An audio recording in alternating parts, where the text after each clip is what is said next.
জামাতে 1 রাকাত ছুটে যাওয়ার কারণে ইমাম সাহেব 3 রাকাতে রফুল আযান করলে আমার তখন 2 রাকাত হয়, এবং শেষের রাকাতে ইমাম তাওয়াররুক করে বসলে আমার তখন 3 রাকাত হয়। এই সময় আমি ইমামের সাথে রফুল আযান করবো না তাওয়াররুক করবো কিনা? জটিল মানুষ তো আপনার এলাকার দেখতেছি। শুনেন, এটা শুনেন ভালো করে। রফুল আযান করতে হয় 3 জায়গায় না 4 জায়গায়? 4 জায়গায়। কয় জায়গায়? 1, যখন আপনি কি সালাত শুরু করবেন। 2, যখন আপনি কি রুকুতে যাবেন। 3, যখন আপনি রুকু থেকে উঠবেন। 4, যখন আপনি তাশাহুদ থেকে উঠবেন দ্বিতীয় রাকাতে, তৃতীয় রাকাতে, তখন রফুল আযান করবেন।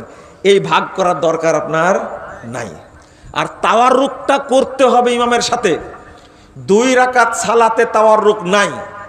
কথা বুঝেছেন?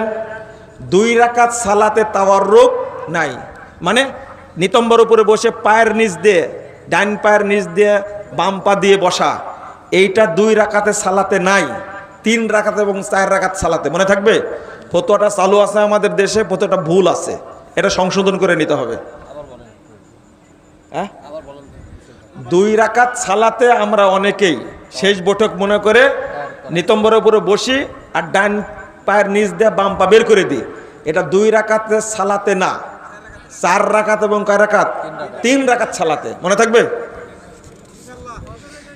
এবং ফজরে চলবে না, এটা তো ফজরের সালাত কয় রাকাত? 2 রাকাত। তা আবার ঘুরে বলতে হবে কেন আপনাকে?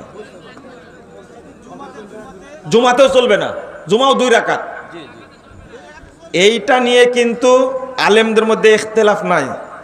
আমাদের দেশের কোন আলেমের ইখতিলাফ। এটা কথা বুঝতে পারলেন? এটা আমরা ফতোয়ার মধ্যে দিয়ে দিছি।